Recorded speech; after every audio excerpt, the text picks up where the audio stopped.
Hey, what's going on, guys? Your favorite cephalopod back, and I'm better than ever. And we're talking about the Galaxy TabS7. I finally finished the full review, and I can't wait to get started. But just to let you guys know, I've been using that TabS7 as my daily driver, pushing my Cintiq over to the side for the last month or so. Whenever I made the last video was when I completely made the transition of starting to work on the S7. But yeah, pushing my Cintiq to the side, I kind of started to realize in this last month that the TabS7 it does a lot of work. It does a lot of good work, and it definitely is a strong competitor for becoming a daily driver if you already don't have something, like already don't have a graphics tablet of some sort. This is a great contender, and I cannot wait to give you my insight on the purchase, and hopefully what I tell you guys during the video helps you pick or helps you make your decision for when you end up buying your daily driver drawing machine. Or if you're just watching this video and you don't draw and you're just looking at a tablet review, I hope I can help you guys decide whether you're going to get go Samsung or Apple in your tablet endeavors, or whatever other tablets you are looking at. But with no further ado, let's get right into it. And if you guys need to find a specific point in the video, I actually gonna have timestamps. So everything's gonna be timestamped and annotated, so you guys can jump to whatever part of the video that you need. All right, so just jump right in. We're gonna start off with the build quality. Just like I said in my first impressions video, I really do think the build quality is, I said it then, and I'll say it now, I really loved how it felt. I loved the hard edges. I loved the design. They definitely took a iPad Pro route, but honestly, I'm fine with that.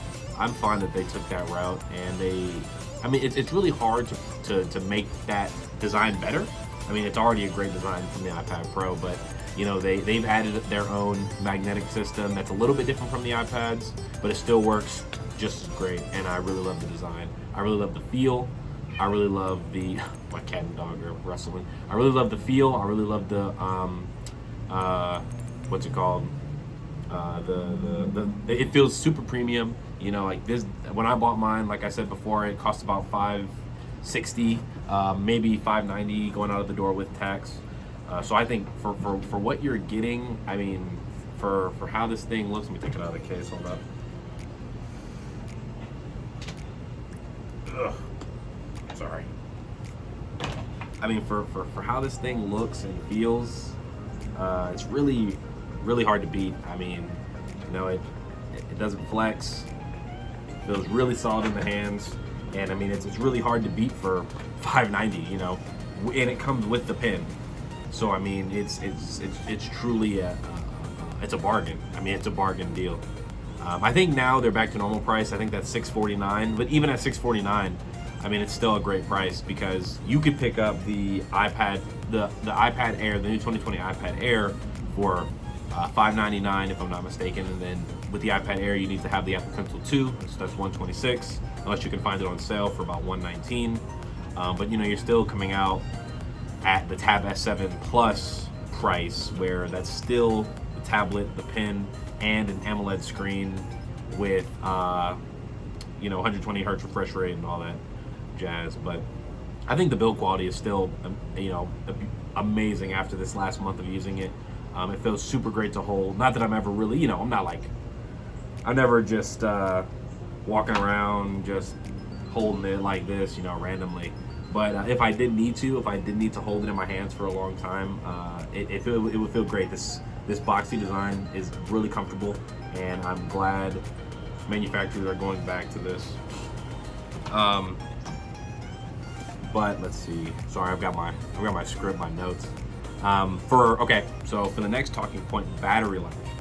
All right, so battery life I know is super important to a lot of people. Okay, battery life definitely makes or breaks purchasing decisions when it comes to electronics. I think battery life is probably, if not the most important, it's definitely second. It's got to be top three most important most important parts when looking at electronic devices. So I'm going to try to be as in-depth as I can with what I tested and my knowledge on batteries to give you guys the best possible information. Okay, so I have the base TabS7. I don't know any of the numbers for the TabS7 Plus. It's a 12.4 inch display, so the body's a little bit bigger, so it can have a bigger milliamp battery. So it could potentially have more juice. I'm not 100% sure. I've heard 11 hours with light browsing, with light web browsing on the TabS7 Plus, but I'm not sure. You're gonna have to find another video for that. I have the 11-inch TabS7. So just for web browsing, okay. So let me start off with this. If you go on Samsung's website or go on Google and just type in average times for TabS7, I found 6 hours and 40 minutes to be about the average time, and I'm gonna assume that's with basic web browsing, sending emails, maybe a few YouTube videos thrown in there, basic daily use. I don't know if that's just, I'm assuming it's an average between all the tablets they had while manufacturing, and they did their own sort of tests. And Samsung released the information, then maybe a third-party site re-released it or whatever. But with my tests, I got my numbers were a little bit different, a little bit better than what it said on the website. So I'm not sure, or from what I saw on Google. So I'm not sure if that's a case-by-case scenario.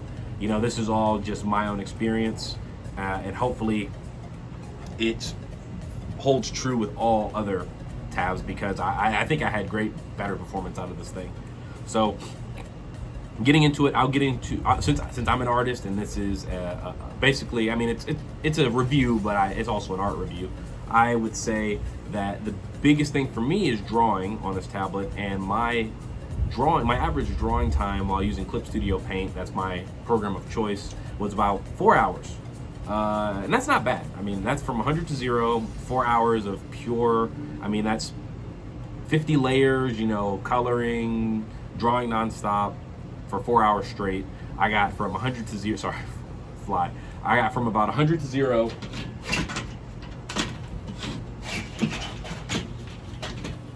I got from about 100 to 0, and it worked fine the whole time. It doesn't ever really heat up the battery.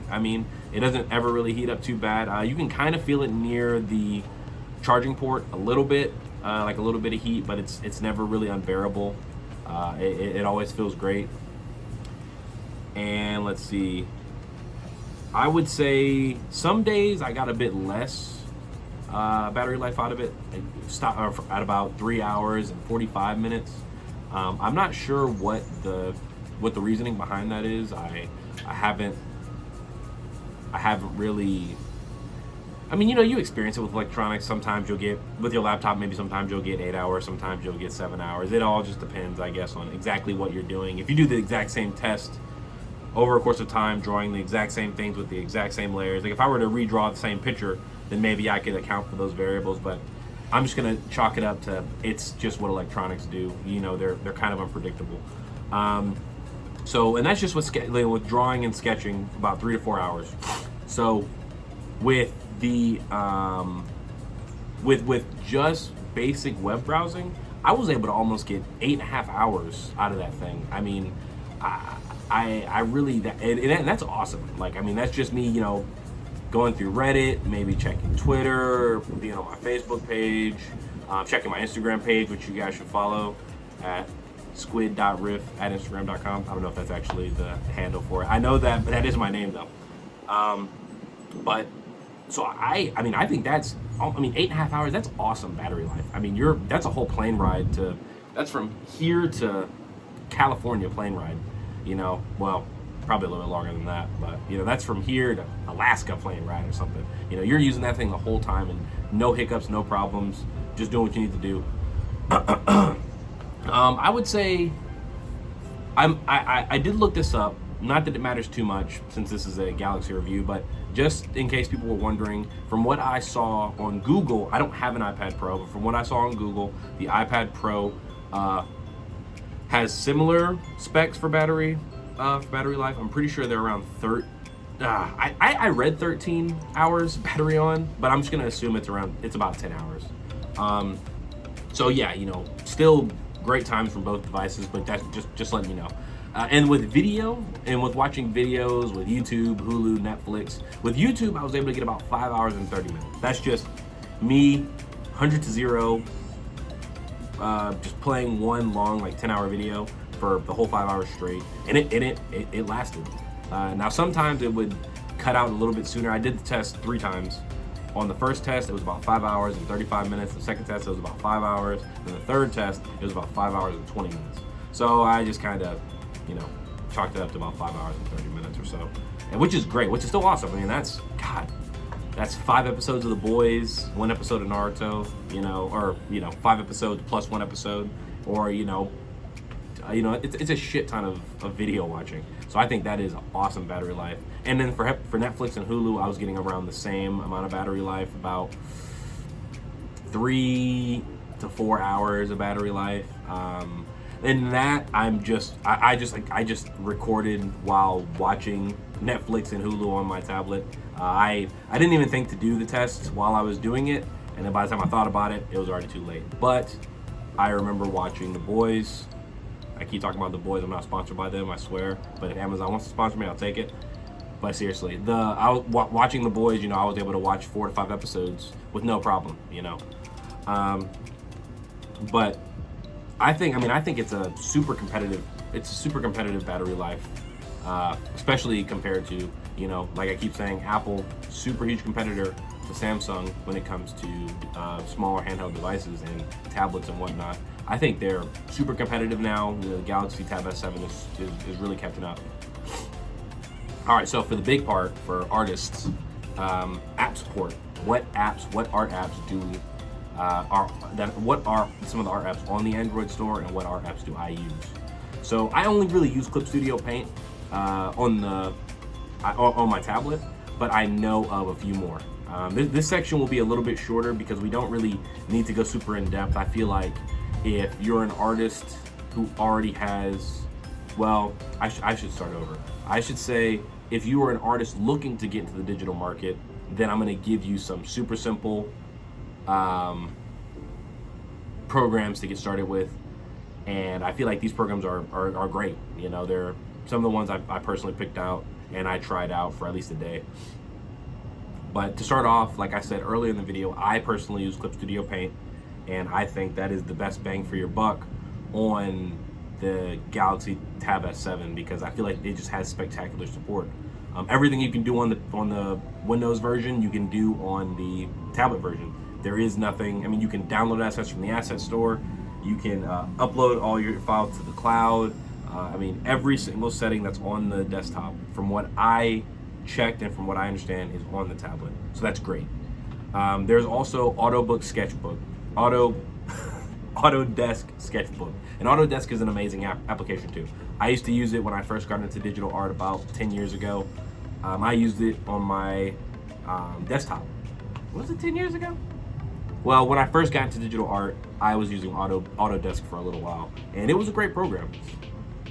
It gets the job done. It's super simple, super easy to get started with. They have some great pens and tools, so I would definitely recommend checking out Autodesk. The other one is Metabang. So I was a little iffy going into Metabang. I heard some stuff, I've heard some good stuff about it, but it's just the layout and design, the UI just was a little bit interesting to me. But I was pleasantly surprised to find out that I really did enjoy it. I thought it was a spectacular program, and I think it's a great starter program for people wanting to learn or get into digital art on tablets. And it's also on Apple and PC and Mac, I think, if I'm not. I'll just say Apple to say everything for Apple, and then PC, if I'm not mistaken. And then Adobe Sketch. Adobe Sketch is also a great program. It doesn't have all the features of Photoshop because it's not Photoshop, but it is a great alternative to Autodesk or Metabang or Clip Studio. Now,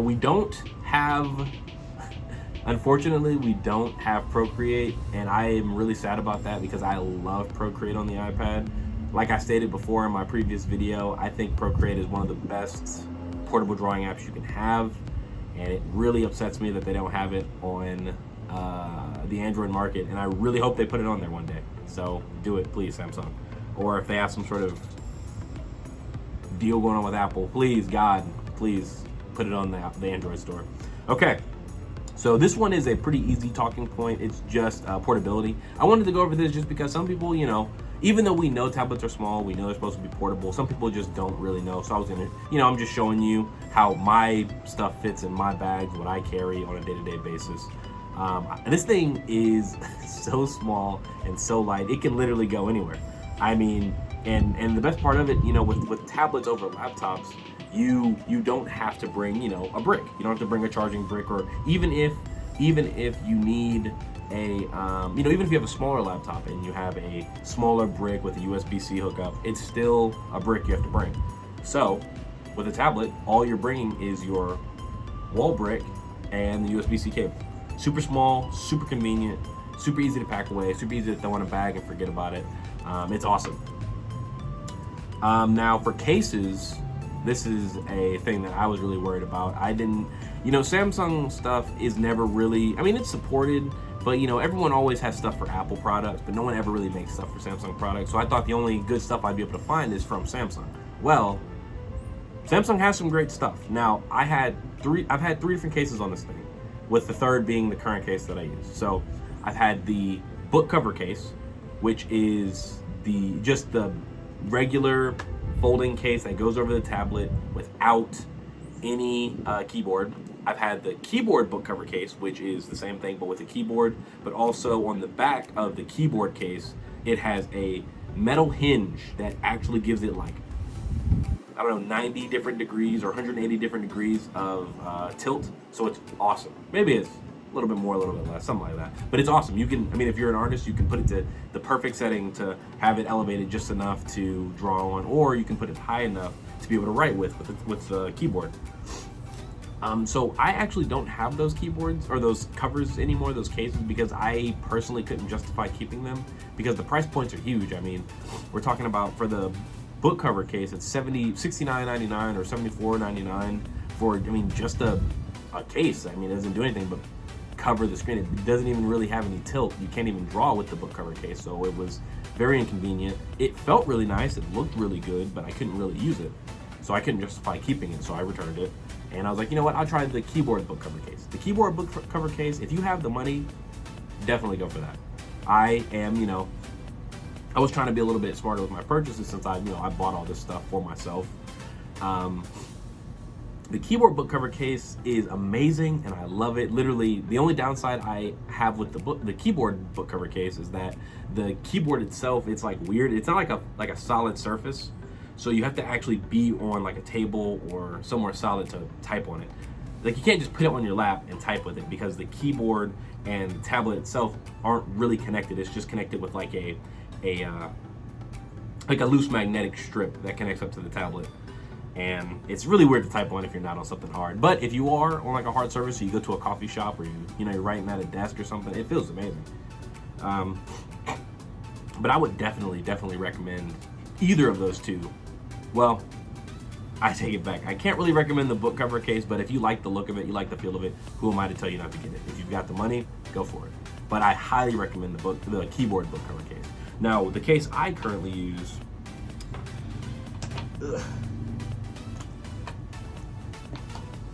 is this Infiland. I'll have a bookmark in the or a hyperlink in the description. But this thing is awesome. I mean, it does everything I need it to do. It protects. It has a automatic screen off cover. It's got rubber edges to protect the display, to protect the device from falling, and it has different features for me to draw on. So like if I'm drawing, I'll have it like this, lay it across the table, and I'm good to go. Or if I want to watch videos, have it like this, and it's up. You know, that's really, I didn't need my laptop, or I didn't need my Tab S7 to be a laptop replacement, so I didn't need to justify getting the keyboard. So what I have is, I mean, for what I need it for, it's amazing, and it's $12. I mean, you can't beat the price point. I highly recommend it. It's seriously one of the best options to go, I think. Their whole lineup, or anything like it. Or if you do need the keyboard and you don't want to buy or have the keyboard premium of getting it from Samsung, what you could do is go on Amazon. Amazon has tons of Bluetooth keyboards that you can hook up with the tablet, or if you just have a Bluetooth keyboard, you can hook it up with the tablet, or a Bluetooth mouse, and it works great with Dex. Dex is basically like a desktop software that's built into Android, and it works great. So I'd highly recommend it. Now, on to a lot of other things I know people are going to be worried about with this thing is the hertz display and the pin latency. Now, the display hertz, it goes from 60 to 120, or in between 60 and 120, not from 60 to 120, but in between 60 to 120, and they are, it's awesome. It's awesome that you have the opportunity or the choice to choose between the two. I always stay in 120 hertz because, I mean, it just doesn't make sense to be in 60 hertz unless you're trying to save battery life. 120 hertz just makes everything smooth, it makes everything feel good, and you seriously can't beat the feeling of faster display on a device. Sorry. Oh, God. Now, a man knows when to admit a mistake, and I have made a grave mistake by giving someone bad information on my last video. Now, there was a guy on my page who commented. Let me see if I can find his name really quick. It's let's see, Revenant Gamer. And I actually told Revenant Gamer that the Tab S7 and S7 Plus pins had the same latency, because from what I was researching and what I saw, they did have the same latency. It was 9 milliseconds, is what I thought. But only the Tab S7 Plus has the 9 ms latency and for the pin, and the Tab S7 has 26 ms latency. Now, I'm so sorry if you ever just randomly watch this video for no reason at all, or for some reason. I apologize, and I hope you can forgive me. I really didn't know at the time, but after further research, I did figure it out, and I hope this information gets to you. I'll probably comment to you again, but I'm sorry. But yeah, I don't think, but the pin still feels great on the Tab S7. That's why I thought it was 9 ms. I mean, it feels amazing. So I can only imagine what the Tab S7 Plus feels like. But it's super smooth. It's like cutting through butter when you write on this screen, especially with the 120 hertz refresh rate. It feels amazing. Now,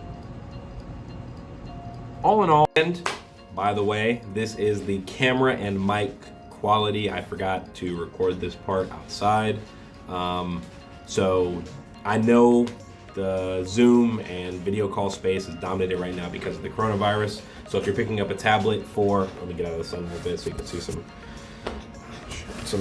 this is just, in a room, how you'd be, this is just how you'd be lit in a room if you're on a professional call with someone, or if you're on a Skype call with friends or whatever.